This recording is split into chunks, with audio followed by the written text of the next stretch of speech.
Europe Soir. Sur Europe 1 maintenant, c'est le face-à-face, le débat d'Europe Soir. Nicolas Poincaré. Oui, entre Natacha Polony et Nicolas Bétou de l'Opinion. Bonsoir à tous les deux. Bonsoir. Bonsoir.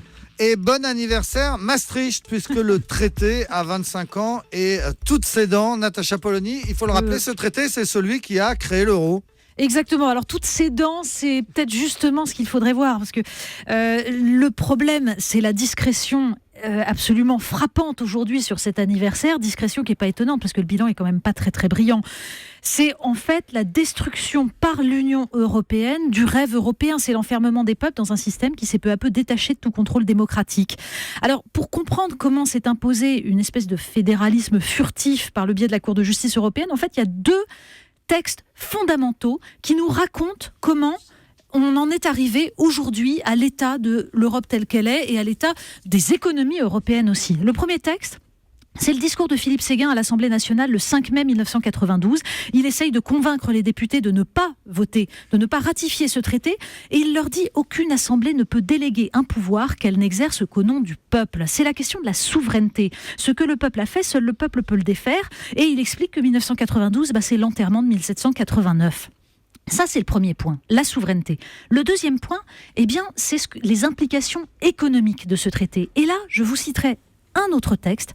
Il est de Cornelius Castoriadis, interviewé en 1995 dans l'événement du jeudi, sur le progrès social promis par Maastricht. Et il répond: une réunion des peuples européens n'aurait vraiment un sens et ne serait par ailleurs possible d'un point de vue réaliste que si elle était d'abord politique. Or, il est clair que présentement, à peu près personne ne désire vraiment une union politique, ni les peuples, ni les oligarchies dirigeantes. Face à cette réalité, on a inventé une fausse bonne idée, une astuce subalterne de technocrates, l'union monétaire. Mais comment une union monétaire pourrait-elle fonctionner sans politique économique commune ?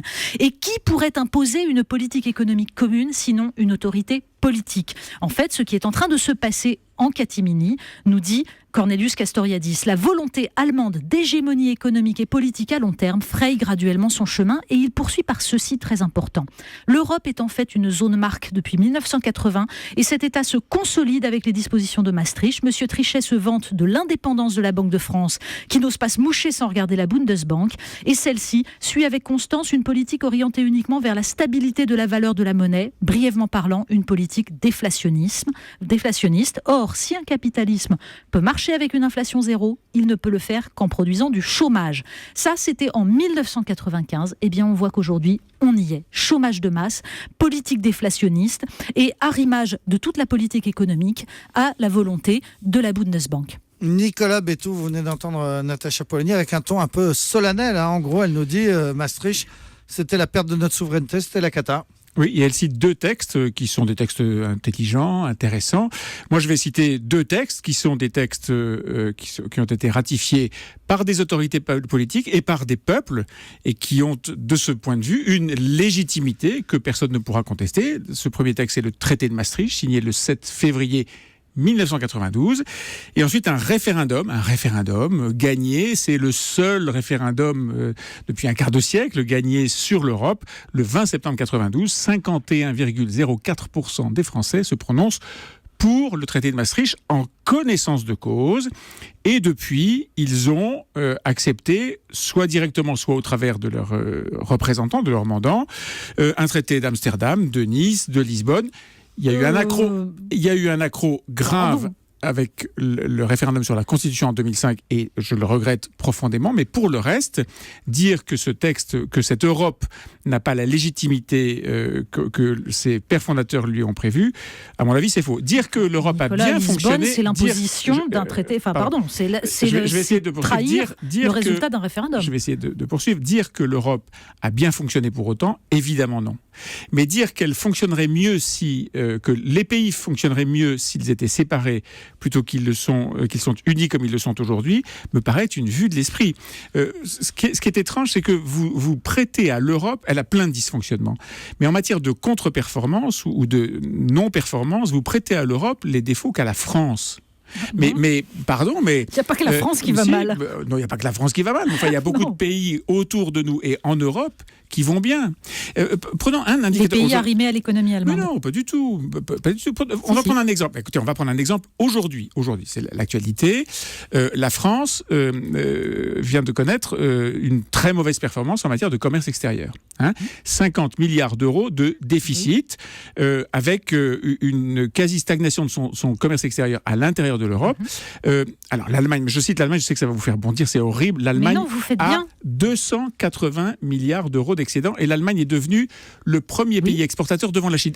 Et vous me dites, mais c'est l'Allemagne. Anormal que l'Allemagne alors laissez-moi vous dire, vous permettez, Natacha, laissez-moi vous dire, par exemple, que l'Italie a 50 milliards d'euros d'excédent. Les Pays-Bas ont 50 milliards d'euros d'excédent. La Belgique, qui n'est pas spécialement arrimée à l'Allemagne, a un commerce extérieur qui est équilibré. Ce que je veux dire, c'est que vous mettez sous le vocable de la responsabilité de l'Europe des mots qui sont français. La France n'a pas assumé ce qu'elle a voté depuis 25 ans. La France a dévalué 6 fois sa monnaie avant d'être, j'allais dire, contrainte de faire quelques efforts. Et chaque fois qu'on lui a rappelé la règle, elle a réussi à y échapper. On lui a interdit de dévaluer et du coup, elle s'est retrouvée avec une monnaie surévaluée par rapport à son économie réelle. Mais parce qu'elle n'a pas été capable de réformer son économie. L'Italie, c'est le malade de l'Europe actuellement. C'est pas les 50 milliards d'excédents budgétaires. Natacha, mais vous dites par exemple commercial qui vont changer quoi que ce soit. Le traité de Maastricht. On sait très bien que tous ceux qui critiquent Maastricht, l'Europe de Maastricht, je devrais dire Maastricht, comme disait Philippe de Villiers jadis, disent par exemple cette règle des 3% est une contrainte invraisemblable. Sur les 15 dernières années, la France n'a respecté que 3 fois cette règle des 3%. Donc, prendre ça comme une contrainte invraisemblable et comme l'espèce de symbole ultime de cette terrible contrainte que fait peser l'Europe sur la France me paraît être une image. Nicolas Béton, on laisse Natacha vous répondre rapidement.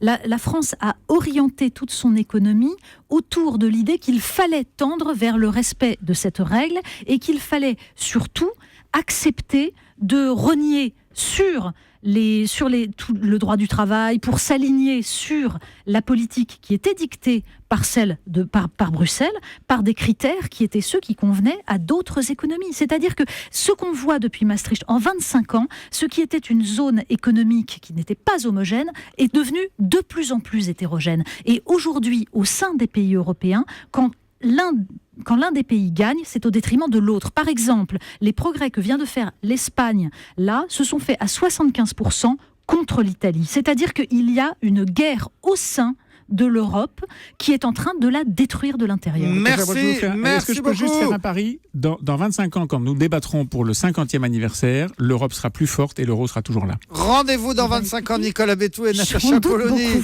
Et on entend bien qu'il y a un vrai clivage et que c'est quelque chose qui vous sépare très nettement, cette Europe de Maastricht. Alors,